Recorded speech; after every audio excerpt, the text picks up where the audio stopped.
La tercera edición del ciclo de diálogos Horizonte Iberoamérica Digital, organizado por la Secretaría General Iberoamericana SEGIP, con el apoyo de la Agencia Española de Cooperación Internacional para el Desarrollo, AECID. Este ciclo es un espacio de intercambio enmarcado en la implementación de la Carta Iberoamericana de Principios y Derechos en los entornos digitales, y esta tercera edición contará con dos bloques. El primero se titula Iberoamérica ante la encrucijada de la inteligencia artificial y se desarrollará a lo largo de esta mañana.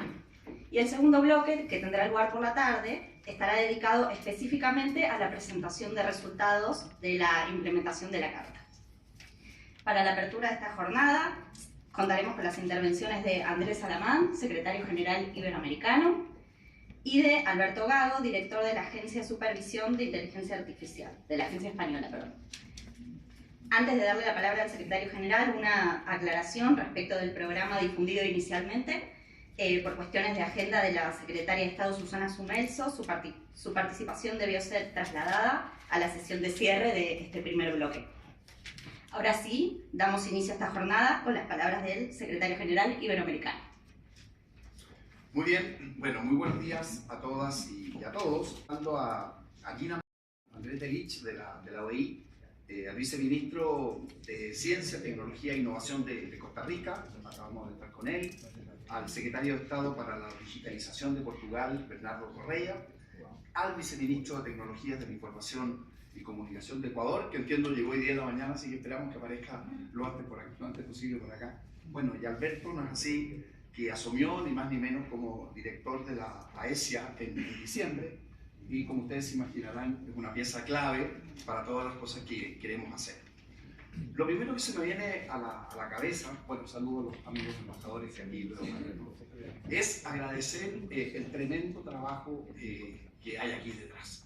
Si ustedes se fijan lo que vamos a ver en la mañana, todo lo que es la presentación de informes en la tarde, aquí hay muchas horas, mucha dedicación, y esto habla muy bien de lo que es la cooperación iberoamericana. Porque aquí esto funciona, ¿no es así? Porque todos contribuyen y porque todos aportan. Entonces, simplemente dos o tres palabras de contexto, y sí quiero detenerme un segundo en este tema que hemos puesto de por qué la inteligencia artificial está generando una verdadera encrucijada para Iberoamérica. Bueno, el contexto, simplemente un par de pincelazos. Yo diría que en lo que a Iberoamérica corresponde, es muy importante la aprobación de la Carta de Principios y Derechos Digitales que se aprobó en la cumbre de Santo Domingo el 2023. Y esto hay que decirlo gracias a la iniciativa del presidente Sánchez y del presidente Abinader, que empujaron mucho que esta carta saliera adelante. Ahí se nos encargó a la SEGIP y particularmente a la División así, de Asuntos Jurídicos e Institucionales, al director Alejandro Caguabata, que organizara con los países la implementación de la Carta.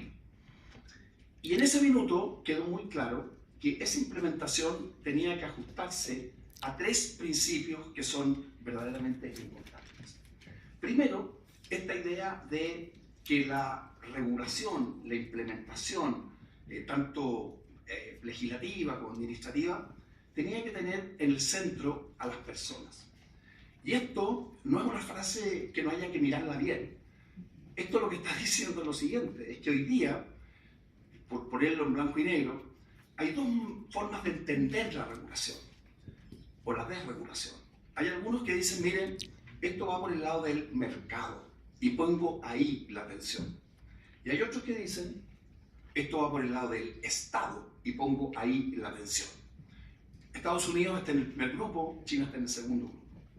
Pero yo diría que la visión europea, y por supuesto la nuestra, es algo distinto, y por eso esto del concepto de que esté centrada en la persona. Porque eso en parte se hizo, pero todo lo que es la revolución digital ha generado derechos que son propiamente offline. Por ejemplo, el derecho a la desconexión de las personas que trabajan, como quien dice, en este ambiente. Y después, algo que yo diría es muy nuestro, es muy iberoamericano. Nosotros en Iberoamérica, así como tenemos fortalezas, tenemos debilidades. Y una de nuestras debilidades es precisamente la desigualdad. somos una región muy desigual. Entonces, el mandato de los jefes de Estado fue, miren, que esta regulación no fuera bajo ninguna circunstancia a expandir las brechas de desigualdad que ya existen y mucho menos crear otras, sino que cerrarlas. Y esto fue muy importante porque entonces el equipo de los 22 países que ha estado trabajando tuvo esa inspiración conceptual, que básicamente, para los que no están directamente involucrados en el trabajo, ha consistido esta implementación de la Carta, que han hecho la Secretaría y que han hecho los países. Primero, han generado conocimiento, que es lo que vamos a tener hoy día. O sea, este seminario es la mejor expresión de que aquí se ha generado conocimiento. Después se están produciendo insumos para la regulación que tienen que hacer los países. Por ejemplo, todo lo que tiene que ver con, Alberto, con estándares. En tercer lugar, hemos capacitado a muchas personas que en definitiva son, por así decirlo, el entorno de los funcionarios que están en estos temas, pero hemos ido más lejos. Hicimos con la OIJ, la Juventud, un programa de capacitación digital que le llegó a 6.000 jóvenes dirigentes en toda Iberoamérica y ojalá que pudiéramos ir más adelante. Hemos hecho divulgación, como este seminario, y hemos creado instrumentos para medir y evaluar lo que está pasando en la revolución digital en dos cosas. Primero, como quien dice, el estado general, que es parte de lo que se va a ver en el informe que se va a presentar a continuación. Pero también lo que estamos tratando de hacer es medir proyectos específicos que se impulsen para ver efectivamente qué resultados están teniendo. De manera que eso es como quien dice el contexto. Voy un paso adelante y voy ya casi cerrando. En una encrucijada. Primero quiero decir lo siguiente. Pusimos en el tema, ¿no?, la encrucijada de la inteligencia artificial, pero la verdad que esto es más bien revolución digital o el nombre que le queramos poner. Ya hemos visto el tema de la computación cuántica y hay un informe de esto en la tarde, se viene con una fuerza enorme. Y por otra parte, desarrollos como la constitucionalización de los derechos neurológicos para que en definitiva estas nuevas tecnologías no terminen leyendo, interpretando y al final del día interviniendo en cómo funcionan nuestras mentes, es muy importante. Pero ¿por qué tenemos objetivamente por qué estamos en una encrucijada? Yo diría que estamos por básicamente 4 razones. La primera, y esto tiene que ver con lo que decía antes, con los criterios para regular. ¿Quién está desarrollando hoy día la inteligencia artificial? Bueno, esto es un duopolio. Y este duopolio es Estados Unidos y China. Ellos son los que tienen hoy día como quien dice, el mango del sartén. Ellos son los que están impulsando. 2, hay un duopolio ahí. Después, fíjense una cosa que es particularmente interesante y quiero dar un solo ejemplo para explicar esto. No solamente tenemos este duopolio, sino que la innovación en inteligencia artificial, la investigación y los productos están siendo impulsados no solamente por los gobiernos, sino que yo diría por unas mega tecnoempresas, conglomerados, pónganle ustedes el nombre que quieran. Miren, les voy a dar solamente un ejemplo. Nvidia es, como quien dice, la empresa tecnológica más grande del mundo. Escuchen esto, la capitalización bursátil de esa empresa es más alta que el PIB del 80% de los países. Nunca en la historia de la humanidad se había producido una cosa de este tipo. Uno miraba y decía, ¿cuáles son los países más ricos? Y resulta que ahora hay una empresa, que su capitalización bursátil, vuelvo a decir, es más alta que el 80% de los países. 80% de los países. Entonces uno pone los países aquí, haga la lista que quiera y dice, el PIB es tanto. Muy bien, y lo compara con Nvidia. Es más que el 80% de los países. Y digamos también aquí las cosas como son. Los intereses de estas empresas no siempre están alineadas con el interés general. Entonces, esto sí que es complejo. Porque son muy potentes, porque son muy grandes, porque van muy adelante en investigación, porque tienen mucha plata y porque defienden intereses, vuelvo a decir, que no son siempre aquellos que debemos defender los países. Bueno, la inteligencia artificial está alimentada en un 90%, según Google, según Gemini, por datos en inglés. En consecuencia, si alimentamos la inteligencia artificial en inglés, la inteligencia artificial va a pensar en inglés. Entonces siempre hemos dicho que tenemos que preocuparnos de este gran activo que es el español. Porque claro, somos 750 millones, con Portugal 800. Pero la lógica era, oye, ¿cuánto se está estudiando? ¿Cuánto se está expandiendo? ¿Cuánto está penetrando en Estados Unidos? Está muy bien, ese es parte del problema, pero ya no es el problema fundamental. El problema fundamental es que si la inteligencia artificial piensa, o sea, si los datos que la alimentan, si los datos que la entrenan y si los modelos de lenguaje funcionan con algoritmos que a su turno son alimentados por el inglés y nosotros tenemos el 10%, eso sí que es una amenaza que nuestra mayor fortaleza, que es el idioma, no había tenido nunca antes. Y tenemos, en cuarto lugar, un problema al que ustedes están abocados, que es el problema de cómo regular la inteligencia artificial. ¿Por qué eso es particularmente complejo? Porque cuando los países regulaban una tecnología, piensen por ejemplo, la tecnología de la electromovilidad para el transporte de las ciudades. Estoy yendo a una cosa muy chiquitita. Bueno, se regulaba esa tecnología, pero la regulación tenía una esfera pequeña, que era la movilidad del transporte. Cuando uno regula inteligencia artificial, regula todos los sistemas. Entonces regular, o sea, nunca había habido, desde el punto de vista legislativo, desde el punto de vista de la regulación, algo más complejo, porque es una tecnología que impacta en todo. Regular la movilidad, la electromovilidad de los vehículos, es complejo, pero es pequeño, es acotado. Pero cuando se regula la inteligencia artificial, el impacto es general. Después tenemos un problema. Siempre la regulación, y yo he sido parlamentario muchos años, siempre la regulación viene un poquitito atrás de la tecnología. Porque claro, se regula lo que existe. Y siempre hay una brecha, hay un gap entre la tecnología nueva que hay que regular y la regulación. Pero hasta ahora esto era relativamente abordable. ¿Pero qué está pasando? Que la velocidad de la innovación es tan grande que la regulación se hace cada vez más difícil. Primero, porque hay que regular el universo. En segundo lugar, porque hay que hacerlo rápido. Y en tercer lugar, porque en Iberoamérica tenemos un problema gordo. Que nuestros congresos, por distintas razones, no están, ¿cómo decirlo bien para ser precisos? No son adecuados, no están adecuados, no son idóneos para una legislación tan compleja. Entre otras cosas porque están muy fragmentados. Muy fragmentados. Los parlamentarios que tienen que legislar sobre esto la tienen muy difícil. La tienen muy difícil porque la velocidad es enorme. Bueno, resumo. Está claro que estamos en una encrucijada. Y por eso le pusimos a este seminario este nombre. Y el mensaje es muy simple.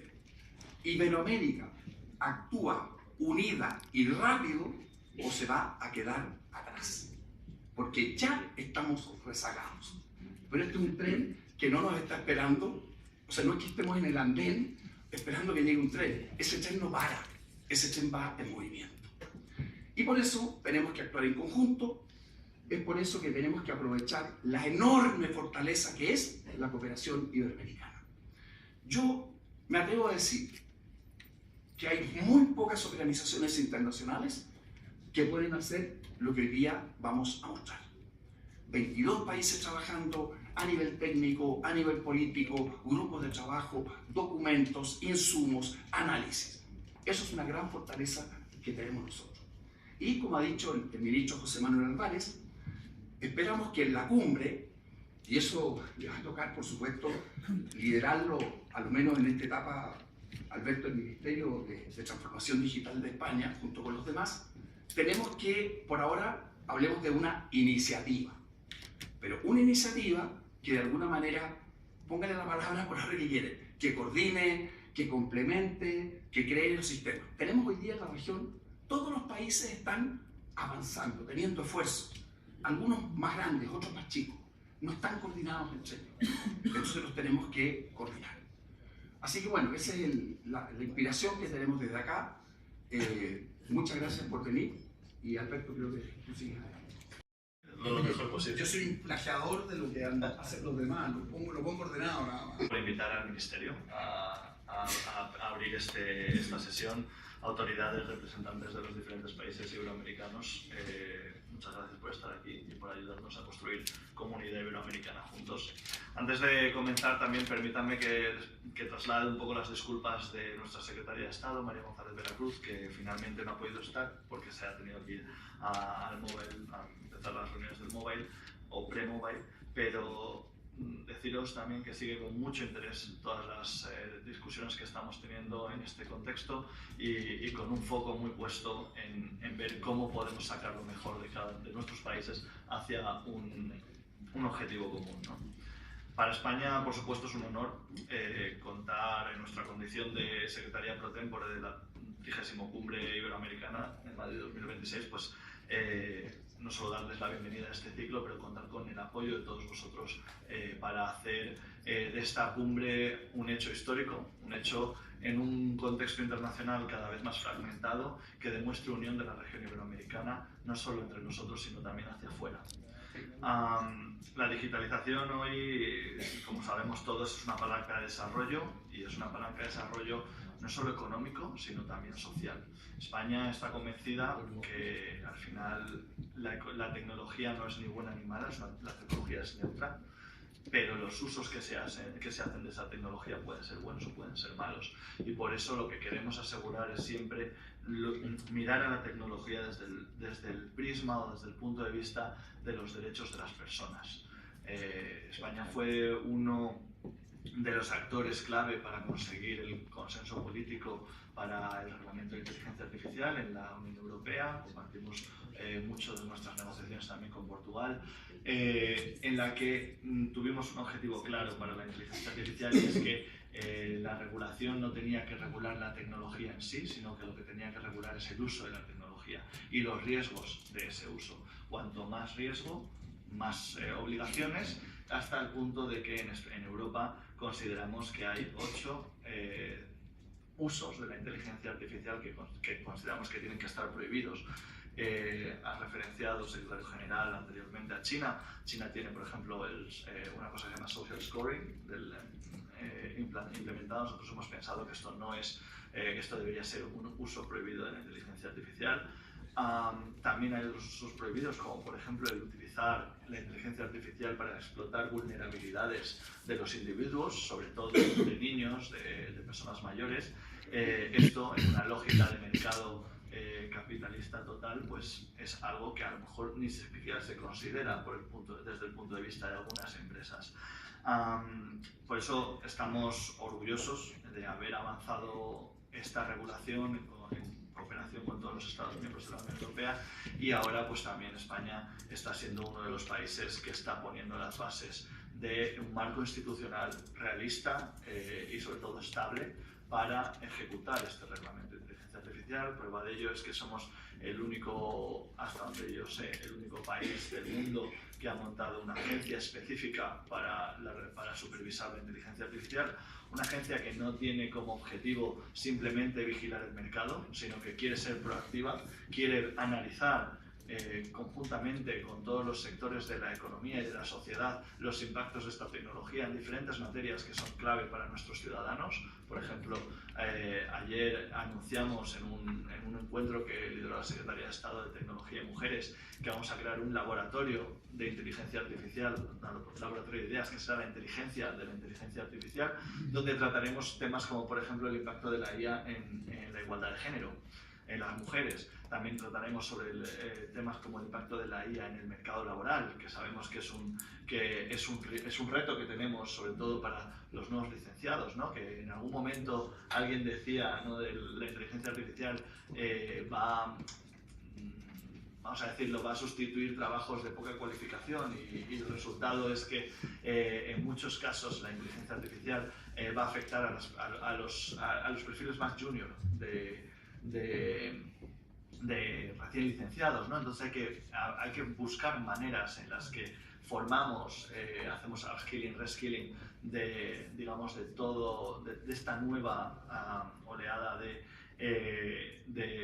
nuevos licenciados y graduados para asegurar que entran en un mercado laboral competitivo, pero que lo hacen con una ventaja competitiva, que es saber cómo utilizar la inteligencia artificial. En ideas también hablaremos sobre la desinformación, que es un tema que preocupa a todos los gobiernos del mundo, porque no se trata de hablar de censura, se trata de decir, en las redes sociales, que son espacios públicos, de dominio público, aunque está gestionado por empresas privadas, y donde hay un espacio digital clave, ¿cuál es la responsabilidad que asumen las plataformas para asegurar que las sociedades no se polarizan todavía más? Para asegurar que los bulos no se viralizan. Hay un estudio reciente, por ejemplo, que se publicó hace poco sobre que algunos algoritmos de modelación de contenido resulta que lo que hacen es viralizar precisamente aquel contenido que es más extremista. Entonces, ¿cómo vamos a asumir estas responsabilidades? ¿Qué vamos a hacer al respecto? Y sobre todo, ¿qué vamos a hacer con nuestros menores que entran en estas redes sociales desde edades muy tempranas? Cada vez más chicos. Cada vez más chicos, exactamente. Entonces, aquí hay una serie de temas que tenemos que tratar y que queremos tratar en este laboratorio de ideas. Y como estaba diciendo, la agencia no quiere ser reactiva simplemente al reglamento, sino proactiva. Pero esto no significa coartar tampoco la innovación, y es un debate que hemos sufrido mucho en Europa, como que nos hacen creer que la narrativa de tienes que elegir entre innovación y regulación porque las dos no son posibles. Pues la respuesta está en que Europa está demostrando que eso no es así, que se puede elegir regular bien, de manera orientada a lo que realmente es necesario, y también apoyar a las empresas en lo que es la gestión de la innovación responsable. La prueba de ello es que España también fue el primer país que puso en marcha un sandbox regulatorio de inteligencia artificial. Trabajamos con 12 empresas de España, en la que también por dar un toque de chascarrillo, ¿no? digámoslo así, algunas de estas empresas vinieron con Big Tech americanas a probar el sandbox, o sea que es una cosa que realmente interesa. Y lo que hicimos con estas 12 empresas es asegurar que les enseñábamos, les acompañábamos, desde el Ministerio y desde la Secretaría de Estado, les informábamos cómo tenían que construir sus sistemas de inteligencia artificial alineándose con el reglamento, con las 7 obligaciones que se establecen para los sistemas de IA de alto riesgo. Entonces, esta experiencia probó que la innovación, en la ejecución de esa innovación tenemos que ser responsables, y que finalmente, cuanto más responsable eres, más confianza tienes de tus clientes, más escala tu mercado, más oferta comercial puedes tener, tanto nacional en tu país como internacionalmente. Entonces, al final, es algo que yo creo que tenemos que tener todos en mente, que esta dicotomía de elegir entre regulación e innovación no es real. Se pueden hacer las dos cosas, la tercera vía existe, Europa lo está demostrando, y queremos, por supuesto, convidar a toda la región iberoamericana a trabajar con nosotros en este tipo de soluciones de apoyo a la innovación responsable, porque realmente no solo en materia de inteligencia artificial, que somos en el español un gran continente, una gran comunidad, pero también desde el punto de vista del mercado, que somos un mercado muy amplio que puede hacer frente a intereses que probablemente no están en el interés general cuando hablamos de geopolítica internacional. Se me ha olvidado deciros que las guías de implementación del reglamento de inteligencia artificial que trabajamos en el sandbox regulatorio están publicadas en la web de la ESIA, y son guías de cómo implementar cada una de las obligaciones de este reglamento y están publicadas en español y en inglés a disposición de todo el mundo. Es decir, que este ejercicio no es un ejercicio digamos egoísta, sino que es un ejercicio de dar al ecosistema de nuestros países unas guías para que puedan entrar en el mercado europeo de manera mucho más fácil. También es importante mencionar que nosotros estamos trabajando en un modelo de inteligencia artificial que está entrenado principalmente en castellano y nuestras lenguas cooficiales. No sé si muchos de ustedes lo conocerán, pero es el modelo ALIA. Este modelo ALIA se ha hecho con las capacidades de infraestructura que tenemos en el Barcelona Supercomputer Center. Y aquí es un detalle que ha mencionado el secretario general muy importante, y es que el español es una fortaleza para nuestra región y que debemos no solo trabajar en soberanía digital, sino también en soberanía lingüística. Y para eso necesitamos poder dejar de competir entre nosotros y unirnos en generar modelos de inteligencia artificial que estén entrenados en nuestras variantes del español, del portugués, portugués de Portugal, portugués brasileño, pero también lenguas originarias de vuestros estados, y que pueda responder como lo hace alguien de vuestros estados. Es decir, ese paralelismo que ha mencionado sobre la inteligencia artificial está entrenada en inglés y responde en inglés, es que lo que hace es responder una traducción del inglés al castellano, con la morfología, la sintaxis, la manera de hablar y con mucho del cronograma histórico tradicional del mundo anglosajón. ¿Dónde está nuestro mundo aquí? ¿Sabes? ¿Dónde está nuestra región iberoamericana si no somos capaces de poder entrenar a la inteligencia artificial con nuestros matices, con nuestra lengua, con nuestra, no sé, forma de vivir también, que es algo diferente al resto del mundo, a nuestra cultura? Entonces, en esto de España hace un llamamiento a la colaboración, sobre todo en gestionar y en trabajar en una inteligencia artificial que sirva a nuestros intereses y que sirve a nuestra cultura.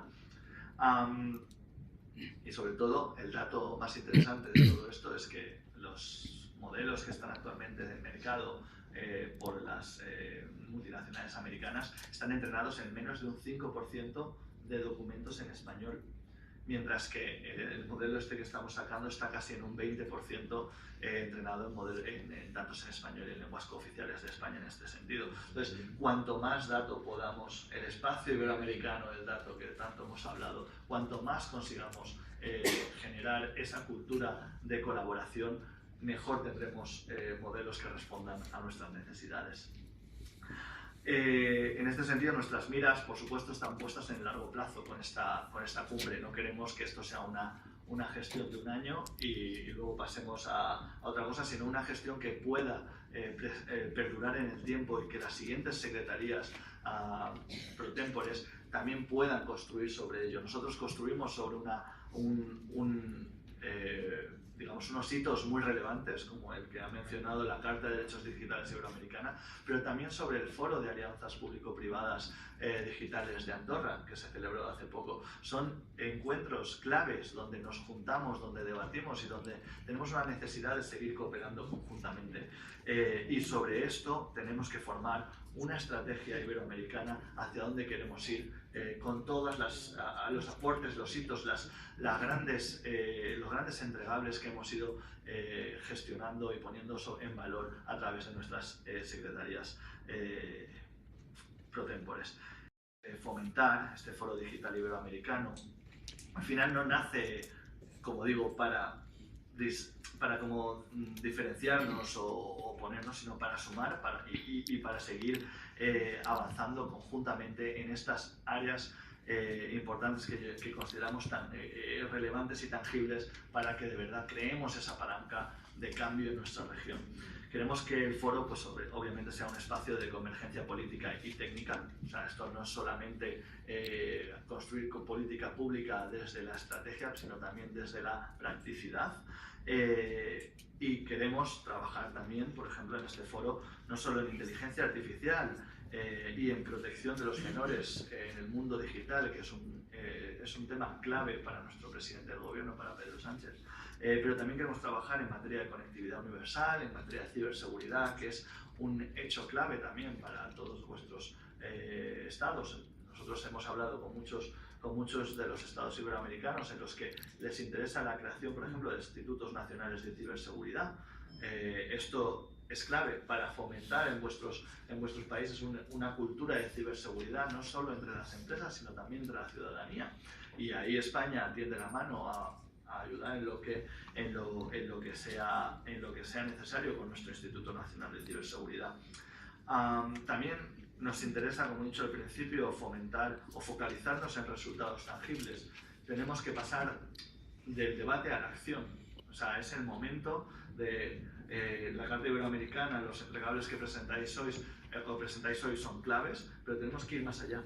Tenemos que ir a cosas tangibles que realmente resuelvan vuestros problemas o nuestros problemas desde un punto de vista de desarrollo económico y social. Por ejemplo, proyectos de casos de uso compartidos, cooperación en computación. El secretario general en un encuentro que hemos mantenido anteriormente hablaba de la computación cuántica. Es la siguiente ola de innovación a la que nos vamos a tener que hacer frente y tenemos que hacerlo unidos.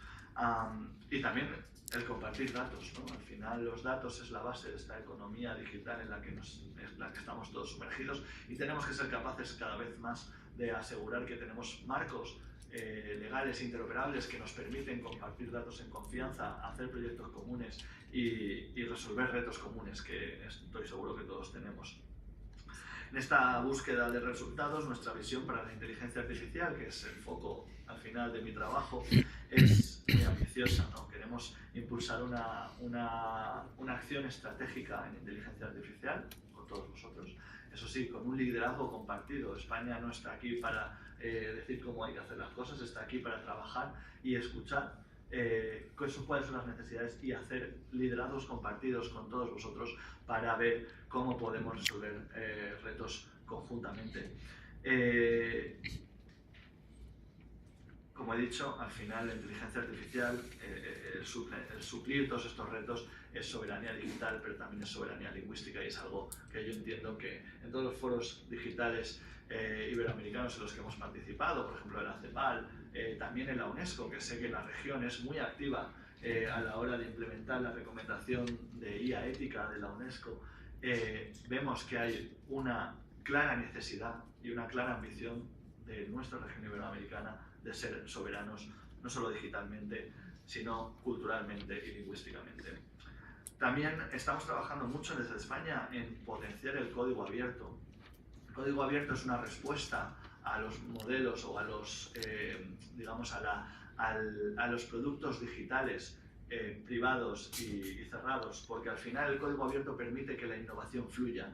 Y si todos nuestros estados combinan sus capacidades, su talento, su gente en generar cada vez más innovación en código abierto, cada vez más innovación estará disponible y podremos de alguna manera también hacer frente y generar esa capacidad, esa competitividad en otros ámbitos como puede ser la integración de la inteligencia artificial, la adaptación de los sistemas a realidades especializadas o muy localizadas o incluso al mantenimiento de los sistemas de inteligencia artificial en estas realidades.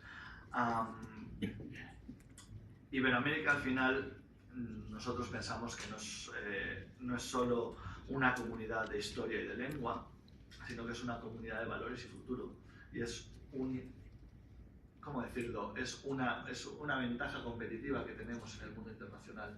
Unos valores que nos unen, unos marcos cada vez más establecidos legislativamente hablando, democráticamente hablando, que hacen frente a modelos de gobernanza de la tecnología completamente diferentes, como ha mencionado el secretario general, y que al final nosotros trabajamos ¿para quién? Para nuestros ciudadanos. Y nuestros ciudadanos tienen que sentir, primero, confianza en la inteligencia artificial, y para eso lo que necesitamos es también que nuestras empresas tengan seguridad jurídica de cómo hacer inteligencia artificial de manera responsable. Y ahí es donde entra la regulación, que sabemos que muchos estados, sabemos que Chile, Brasil, Colombia, estáis ya estudiando marcos legislativos al respecto de la inteligencia artificial. Ahí también España, todos los países, en todos los países, no, pues mejor, me lo pones todavía, pero España, y entiendo también que Portugal, que tenemos un poquito más de histórico en estas negociaciones y en lo duro que es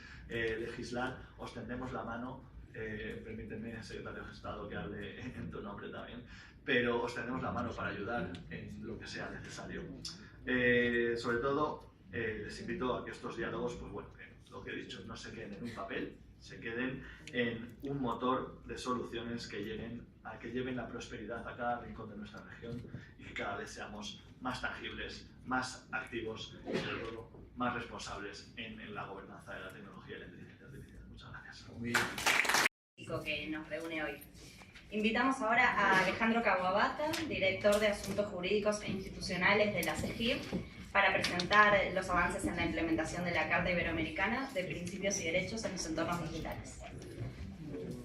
Que todos conocemos muy bien, pero que tiene que ver con los motivos por los cuales llamamos a este evento, a este encuentro, encrucijada ante la transformación digital o ante la inteligencia artificial, ¿no? Todos sabemos, menos del 80% de la población de América Latina tiene acceso a Internet y solo el 42% de los hogares rurales tienen acceso a Internet. Esto significa que hay más de 200 millones de personas en América Latina que no tienen acceso a Internet. Solo 15 de cada 100 habitantes cuentan con suscripción a banda ancha. El servicio de Internet en domicilio puede suponer casi un 25% de los ingresos per cápita mensuales de una persona del quintil más pobre de la población de América Latina. Menos del 30% de la población de la región cuenta con competencias digitales básicas, lo que nos coloca a América Latina muy por detrás de los países de la OCDE, que en esta materia están alrededor del 64%. 4 de cada 10 mujeres, estos son 89 millones de mujeres, no están conectadas a Internet o no pueden asumir el costo de esa conexión.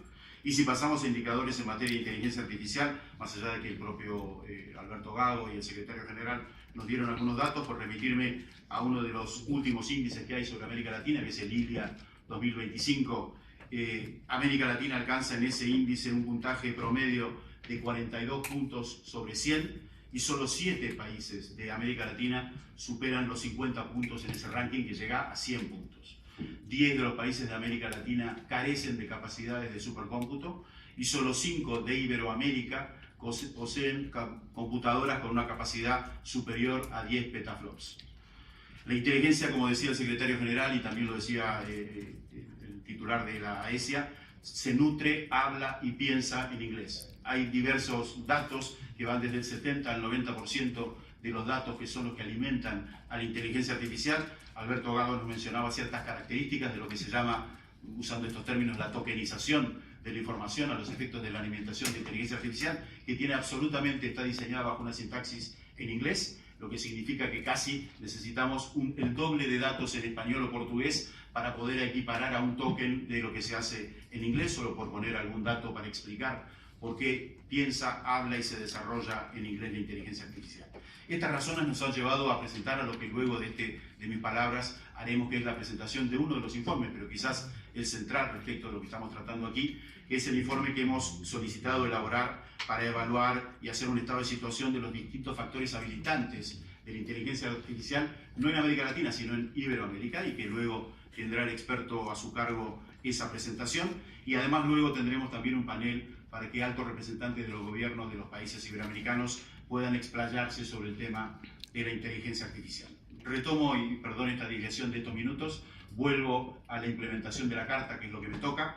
Todos saben, lo dijo el secretario general, estas preocupaciones llevaron a los países iberoamericanos a que allí en el 2023, en el marco de la Cumbre Iberoamericana de Jefes y Jefas de Estado y de Gobierno celebrada en Dominicana en marzo, se aprobara la Carta Iberoamericana de Principios y Derechos en los Entornos Digitales. ¿Para qué aprobaron esa carta los y las jefes de Estado y de Gobierno?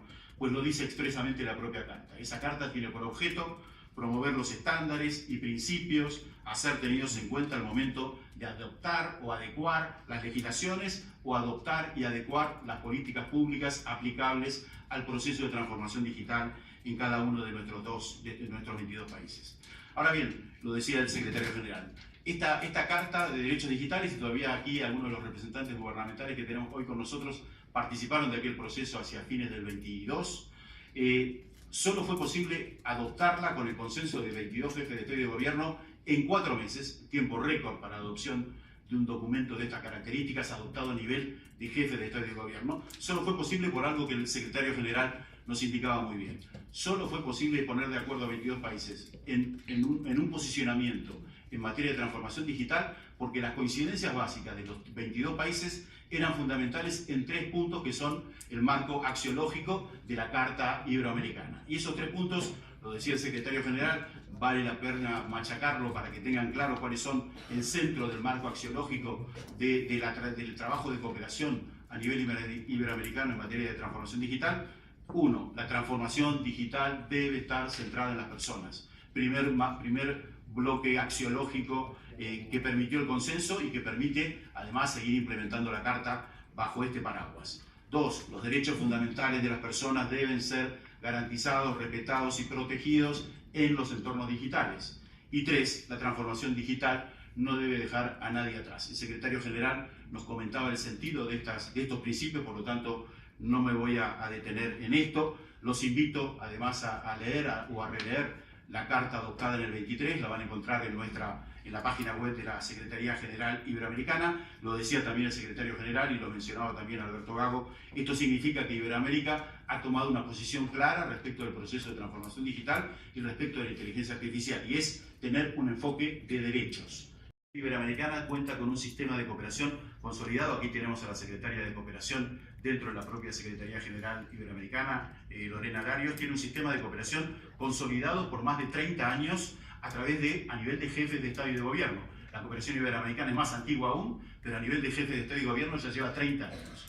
Esto ha permitido constituir una cooperación eminentemente, no exclusivamente gubernamental, pero eminentemente gubernamental, y una cooperación entre iguales, y por lo tanto decimos que es una cooperación horizontal. Tiene instrumentos formalizados, ya consolidados también, como los que son, nos habrán escuchado hablar algunos de ustedes de la CEGIP, lo que llamamos PIPAs, programas, iniciativas y proyectos adscritos de cooperación, que son más de 30 a día de hoy. Y también contamos con un registro de redes iberoamericanas y por lo tanto tenemos un ecosistema de redes iberoamericanas, más de 30, que también trabajan en torno a la cooperación iberoamericana priorizada por los jefes de Estado y de Gobierno. Pero además tenemos que poner en valor la capacidad de convocatoria que tiene Iberoamérica. Y hay una capacidad de convocatoria, primero a nivel gubernamental, por supuesto, de eso es muestra que vamos a celebrar la 30ª cumbre de jefes de Estado y Gobierno, con lo cual tenemos llegada directa a jefes de Estado y de Gobierno. Por lo tanto, la cooperación iberoamericana es impulsada directamente por las máximas autoridades de nuestros 22 países, pero también hay un enorme trabajo y una capacidad de convocatoria a lo que son los ministerios sectoriales. Ya cada ciclo de cumbre, cada vez que se realiza una cumbre, hay alrededor de esa cumbre de entre 10 y 15 reuniones ministeriales sectoriales, y por lo tanto hay consolidado un mecanismo de diálogo directo con los mecanismos gubernamentales sectoriales del más alto nivel. También esta cooperación iberoamericana tiene un factor diferencial porque tiene una capacidad de convocatoria multiactor y multinivel que vale la pena recordar, tanto hacia sociedad civil, empresas, universidades, lo mencionaba el secretario general en la reunión previa con los viceministros, a nivel de parlamentos, a nivel de gobiernos locales, también hacia el nivel del sector justicia. Y la propia Secretaría General Iberoamericana, desde su creación en 2005, ha generado un ecosistema de actores en virtud de más de 200 convenios de cooperación con organismos, fundaciones, cooperación internacional, países observadores, etc. General, y en parte también mencionó Alberto Gago, que son las afinidades que tienen los 22 países iberoamericanos y que dan sentido a esta cooperación iberoamericana. Principalmente me centro en afinidades culturales que tienen que ver con las lenguas. Los 22 países somos los que hablamos en español y portugués, pero también eso se deriva en una afinidad muy importante a nivel de transformación digital, que es una cultura jurídica común. También nos habrán escuchado hablar de esto. Los 22 países iberoamericanos pertenecemos a lo que se denomina derecho continental, y por lo tanto tenemos una mirada del derecho y una mirada del rol del Estado muy particular, homogénea, respecto de otras miradas como tiene en general también Europa. Estas fortalezas nos permitieron entonces, no voy a tener tiempo para hacer la bajada absoluta de lo que acabo de mencionar al plan de trabajo, pero entiendo que el marco es lo suficientemente explicativo para que entiendan que las prioridades en la implementación tuvieron que ver con la identificación de 3 líneas de trabajo principales. Una primera, generación de conocimiento. ¿Para qué? Para identificar estándares comunes, convergencias de posicionamiento y para diseño común de política pública. Esto, por supuesto, que es el eje central del trabajo de implementación de la Carta, porque se deriva directamente de las afinidades que acabo de mencionar. las afinidades lingüísticas, que tiene que ver con los datos que nos mencionaba el representante del Gobierno de España, y las afinidades jurídicas, que tienen que ver con una mirada respecto de lo jurídico del rol del Estado común, hacen que avanzar en estándares o mecanismos de homologación de política pública sea el centro del esfuerzo de la implementación de la Carta decidido por los 22 países. Un segundo bloque, que ahora lo veremos en el video para no aburrirlos más, tiene que ver con el análisis y la medición. Todos saben los que están aquí que a nivel europeo hay una enorme cantidad de estadística y de diagnósticos. A nivel latinoamericano también hay una enorme cantidad de estadísticas y de diagnósticos. Basta ver el observatorio y el esfuerzo que lleva CEPAL con la agenda ILAC y el observatorio digital de CEPAL. Pero a nivel iberoamericano no hay una convergencia y confluencia de datos. El tercer bloque de prioridades tiene que ver con la divulgación y la capacitación. Lo decía el secretario general, la divulgación tiene que ver con estos ciclos de diálogo, la capacitación con un esfuerzo que hemos hecho para, por un lado, compartir experiencias exitosas y por otro, acercar herramientas a nuestros recursos humanos a nivel regional. Para explicar mejor y más brevemente todas estas líneas de implementación, le vamos a poner un video que resume sucintamente el detalle de las distintas acciones.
Estoy muy agradecida por la oportunidad de haber cursado estas competencias y me siento muy feliz de que hayan destacado mi participación. Desearía que todas las personas pudieran vivir una experiencia como esta, fue muy completa. Gracias a este curso utilizaré la inteligencia artificial como un modelo transparente y responsable que prioriza el bienestar de las personas.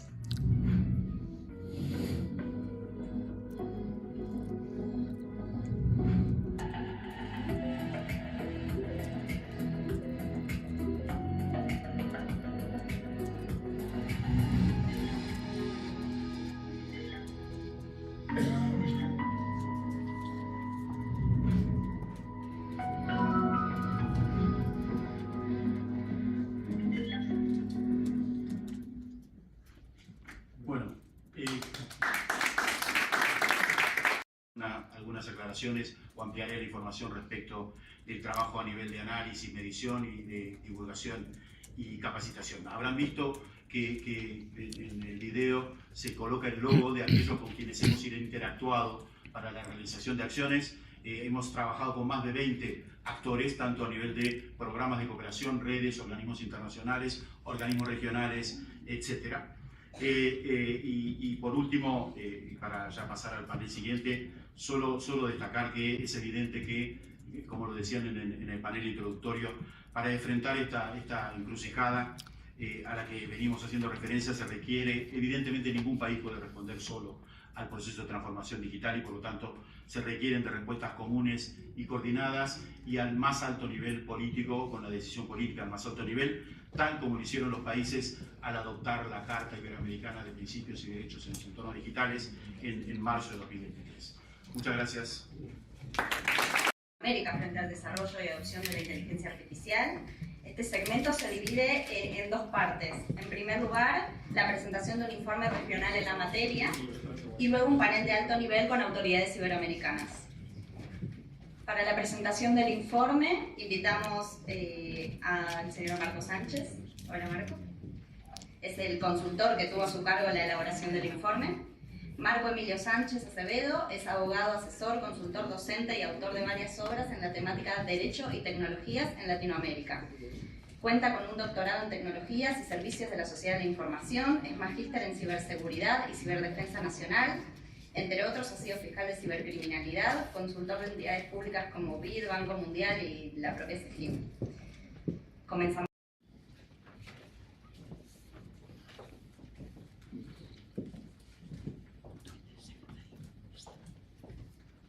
Y a todas las autoridades públicas del Estado español, a las autoridades públicas de cada uno de los países, un equipo.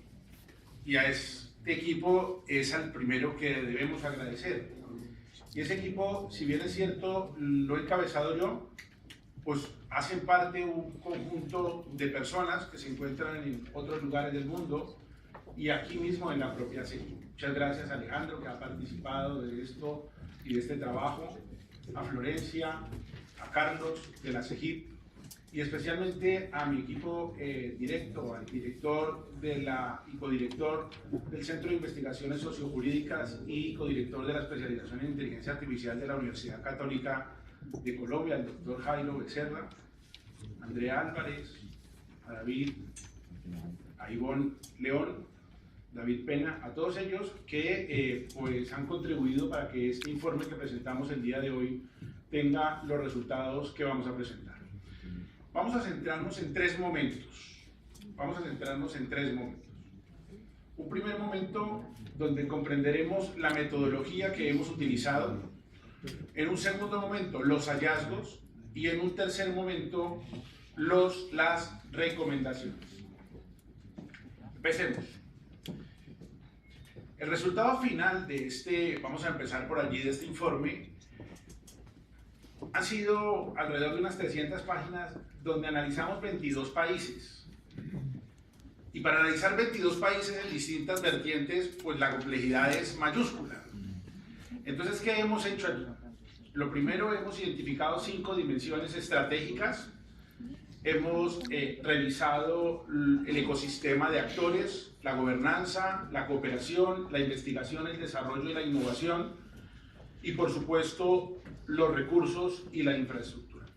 Pero a estos componentes le teníamos que dar unas dimensiones que nos dieran un alcance específico.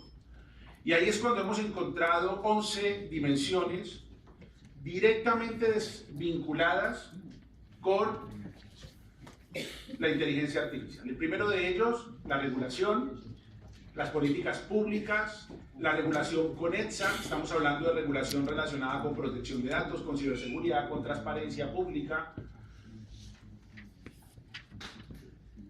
Estamos hablando de políticas específicas de inteligencia artificial, de hojas de ruta, de planes de acción, de programas en sectores críticos y de programas generales. Es decir, esas 11 dimensiones, vamos a empezar a multiplicar, pues nos llevaron inmediatamente a entender pues que el proceso no era sencillo.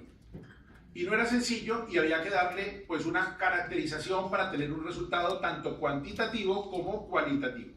Se estableció pues un análisis mixto que luego lo contrastamos con los distintos informes que han ido expidiéndose en los últimos 2 años en la región. Estamos hablando de Lilia. Le dimos una codificación a partir de una escala de madurez básica, media y avanzada. Luego le colocamos unos componentes que nos permitieran comparar cobertura, madurez promedio y coherencia sistémica. Luego lo cruzamos con los distintos informes y eso nos dio un resultado. Un resultado que voy a presentar aquí, básicamente para que lo entendamos en 7 ejes. Vamos a presentar los hallazgos generales. El primero de ellos tiene que ver con una regulación vinculada, concentrada en el ámbito europeo. Claro, estamos hablando de 22 países, de los cuales 3 están en territorio europeo. España, Portugal, Andorra. La concentración normativa está ahí. Si nosotros pensamos cuántas leyes de inteligencia artificial hay en Iberoamérica, inmediatamente pues te vamos a identificar 4 países solamente y 3 de ellos se encuentran en el territorio europeo. Con lo cual, quedamos rezagados allí casi con 17, 18 países sin una ley específica. También hay que resaltar que hay iniciativas de todo tipo. Hemos encontrado en Congresos de la República, en parlamentos, pues un conjunto de iniciativas que están en trámite y que seguramente en los próximos meses, en los próximos años, van a nutrir y van seguramente a potencializar esto. La segunda cuestión, una amplia alineación internacional, pero hay una débil internacionalización normativa, interiorización normativa. ¿Eso qué significa? Todos tenemos el elemento de cooperación encima de la mesa. El país lo ha firmado. Hemos firmado cartas en la región, tenemos un conjunto de instrumentos, pero luego esos instrumentos, a la hora de trasladarlos materialmente a la normativa de cada uno de los estados, pues tiene unos rezagos importantes.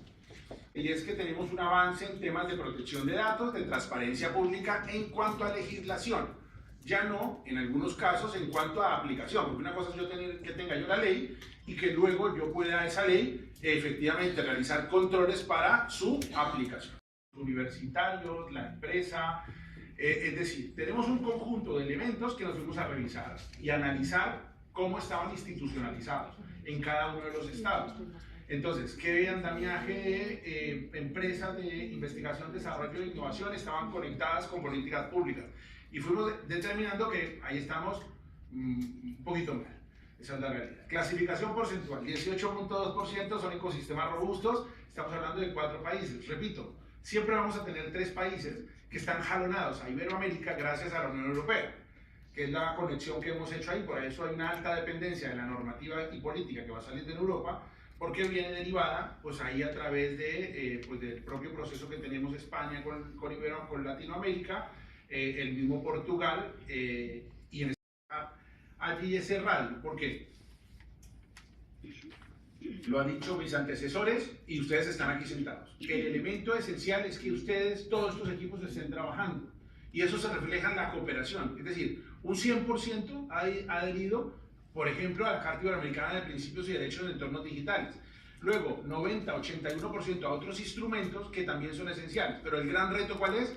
Establecer el hilo conductor, el canal que permita materializar, ejecutar acciones entre esa vertiente de tipo político que estamos diciendo todos en los instrumentos de cooperación y como las acciones, dijimos, hay que establecer los distintos niveles de madurez y las recomendaciones tienen que ser diferenciales. Por eso recomendaciones a corto, a mediano y a largo plazo. Recomendaciones a corto que nos permitan habilitar, recomendaciones a mediano que nos permitan desplegar y recomendaciones a largo plazo que nos den la certeza de que podemos contar con soberanía digital.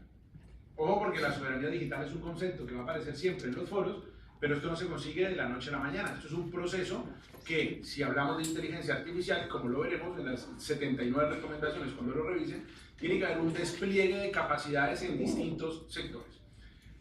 Con base en datos objetivos específicos, nos fuimos a lanzar 7 recomendaciones específicas que nos permitan, desde el punto de vista estratégico, avanzar.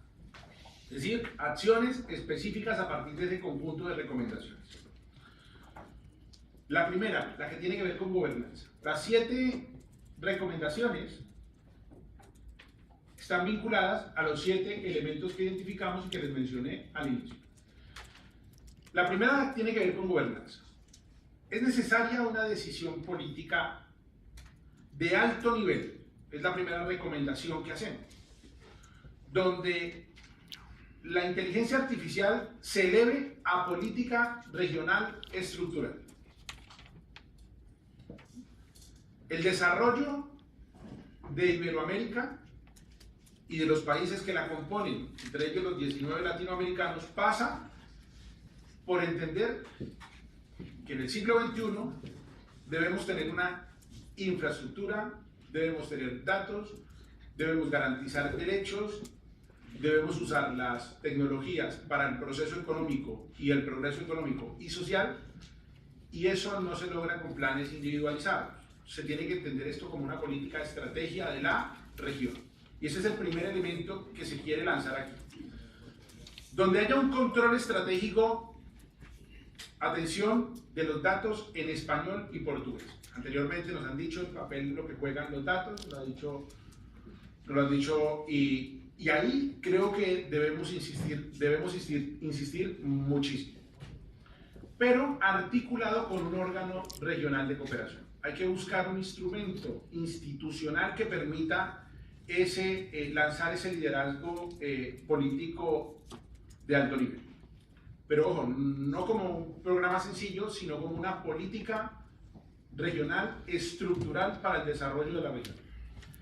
Segunda cuestión, hay mucha infraestructura tecnológica, pero también es verdad que detrás de la infraestructura se necesita saber qué se tiene para luego saber cómo se gobierna. Y una de las recomendaciones que hacemos, que va en doble vía, por la vía de los recursos naturales y por la vía de la infraestructura, hay que tener absolutamente mapeado toda la infraestructura que se necesita, tanto tecnológica como natural, en la región. Hay que tenerla mapeada y para ello hay que hacer unas acciones que permitan el levantamiento del inventario regional sistemático de esas infraestructuras, tanto naturales como tecnológicas. La cuarta es el tema de las capacidades. Hay que concentrar, consideramos desde el análisis que hemos hecho, la recomendación que se formula, es que hay que concentrar la estrategia regional en la estructuración, gobernanza y explotación estratégica de datos en español y portugués como elemento de soberanía tecnológica, pero desarrollando capacidades propias. Y el desarrollo de capacidades implica capacidades humanas, mucha fuga de cerebros hemos identificado, es decir, las personas estudian allí y salen. Adaptación, auditoría, y esto implica capacidades tecnológicas en la región. Si tenemos una altísima dependencia estructural de tecnologías de afuera. Entonces ello implica que necesariamente haya que realizar, en nuestra recomendación, una especie de estrategia que permita estructurar, gobernar y explotar esos datos, pero con la protección precisamente de esas capacidades. Ahí resaltamos el ejercicio que se está haciendo con LATAM GPT, que es un proyecto que está en desarrollo, que aquí hay miembros de países que hacen parte de ello, de Chile, el acompañamiento que se ha dado por parte de Brasil, entre otros países. Esto es muy importante, entonces hay que conectarlo, importante conectar todo esto en ese modelo propuesto.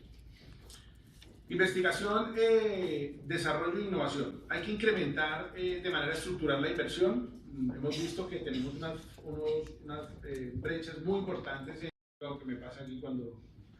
La creación de un programa iberoamericano estructurado de cooperación. Un programa que permita tener una hoja de ruta muy clara, regional, acompañamiento técnico en países rezagados, proyectos específicos como los planteaban al inicio de la sesión en las presentaciones, proyectos compartidos de datos, de infraestructura, proyectos compartidos de modelos, es decir, unas hojas de ruta muy claras en ese plan que permitiera ese plan, por supuesto, avanzar regionalmente y aprovechar las capacidades de unos y otros países para que pues, los recursos se puedan de alguna manera reinvertir entre unos y otros. Y por último, el tema de la financiación. De los datos, pues por supuesto la región representa el 6.6 del PIB mundial, financiamiento privado regional solamente equivale a unos valores mínimos, es decir, no hay una inversión importante en esto en Latinoamérica hoy por hoy. Hay que desplegar instrumentos regionales de financiación, pero estructural, con el acompañamiento público-privado, por supuesto, en proyectos estratégicos para la región. Cuando hablamos de proyectos estratégicos, estamos hablando en proyectos que impacten la calidad de vida de las personas. Estamos hablando de proyectos que permitan realmente el desarrollo de las comunidades en los territorios. Y eso, pues por supuesto, requiere pues, que en esa hoja de ruta que se planteaba inicialmente se identificaran unos proyectos específicos que permitieran apoyarse en financiación estructural para los programas.